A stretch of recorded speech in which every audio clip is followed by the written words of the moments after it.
May umuugong na namang kudeta sa Senado. Patatansigin daw si Senate President Chis Escudero at ipapalit si Senadora Cynthia Villar. Pulaanan daw ng ilang senador ang balaking umano'y pagpapatalsik kay Senate President Chis Escudero, pati na rin po ang umano'y papalit daw sa kanya na si Senador Cynthia Villar.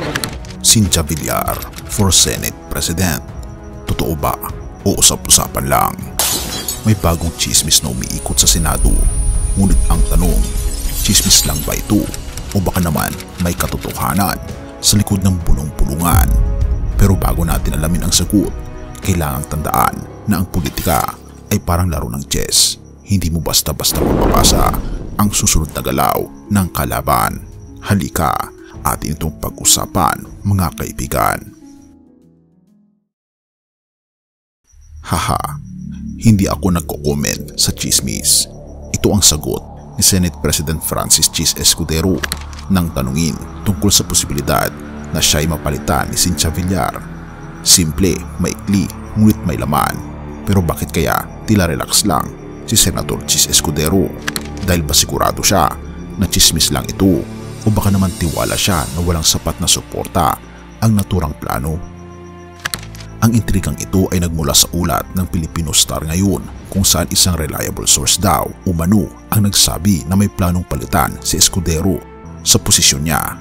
Ang papalit, walang iba kundi si Cynthia Villar, ang asawa ng bilyonaryong si Manny Villar, ang kasapi ng malakas na Nacionalista Party. Ngunit bakit ngayon ito lumalabas sa gitna ng napipintong impeachment trial laban kay Vice President Sara Duterte? Narinig mo na ba ang pangalan ni Senator Amy Marcos? Ayon sa ulat, si Marcos daw ang nangunguna sa signature drive para palitan si Escudero. Kasama niya sa listahan ang 11 na senador, kabilang na dito sina Ronald Bato de la Rosa, Bongo, Robin Padilla at iba pang malapit sa Duterte camp. Pero teka, kung chismis lang ito, bakit tila napaka-organisado ng galaw? Ang ganito mga usap-usapan ay karaniwang may pinaguhugutan. Ngunit paano kung ito ay isang paraan lamang para guluhin ang oposisyon? Hindi ba't mas madali para sa pro-Villar camp na tawaging chismis ito para maipuwersa ang oposisyon na gawin ang unang hakbang? Pero bago ang lahat ng yan, may pasabog ako sa inyo dahil ang Great Controversy na isa sa pinaka-best-selling na libro ngayon patungkol sa propesiya sa Biblia ay halos 40% off. Mabibili mo ito sa halagang 497 pesos na lang. Kung interesado ka kaibigan, i-click mo sa description sa baba at mabubuksan ang iyong mga mata sa mas malinaw na pangitain sa iyong hinaharap. Tayo'y magpatuloy. Manggugulo pa tayo. Ito naman ang sagot ni Cynthia Villar nang tanungin siya tungkol sa naturang balita. Isang linya ng puno ng ambiguidad. Bakit kaya niya nasabing manggugulo? Dahil ba alam niyang may tsansang maging magulo talaga ang Senado kung magpapatuloy ang plano? Kung magiging matagumpay ang kuna ito, si Villar ang magiging kauna-unahang babaeng Senate President ng Pilipinas. Isang napakalaking tagumpay, hindi lamang para sa kanya, kundi para sa mga babaeng leader sa bansa. Ngunit kung totoo man ito, bakit tila ang lahat ay tahimik sa isyong ito? Kung iisipin, tila perpekto ang timing, hindi ba? Ang chismis ay lumabas kasabay ng papalapit na impeachment trial laban kay VP Sara Duterte. Kung ang House of Representatives ang magpupursige sa impeachment, siguradong magiging sentro ng atensyon ang Senado bilang tagapaghatol. Pero ang tanong, kanino mapupunta ang kontrol? Kung magtatagumpay ang coup, tiyak na magiging mas pabor sa Duterte camp ang magiging hatol sa Senado. Pero bago mo isipin malinaw na ang lahat, tandaan mo ito. Trabaho na lang muna tayo, wika ni Chis Escudero. Isang simpleng pakayag, ngunit puno ng kumpiyansa. Posible kayang alam niyang mas matibay ang kanyang hawak kaysa sa inaakala ng iba? Ngayon, ito ang tanong. Kung chismis lang ito, bakit tila napakaraming detalye? At kung totoong may coup na magaganap, bakit tahimik ang karamihan sa Senado? Ang sagot ay nakasalalay sa dalawang bagay. Sino ang tunay na may kontrol at sino ang marunong maglaro sa dilim na mundo ng politika? Kaya ikaw kaibigan, ano sa tingin mo? Chismis lang ba ito o may lihim na plano sa likod ng bawat ngiti at pagtanggi?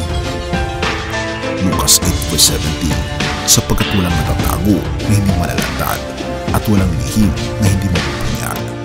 Ang mga usap-usapan at intriga sa ating lipunan tulad ng isyong ito sa Senado ay nagpapakita na kahit anong pagtatakip o pagtanggi ay magdudulot pa rin ng paglilitawan ng katotohanan.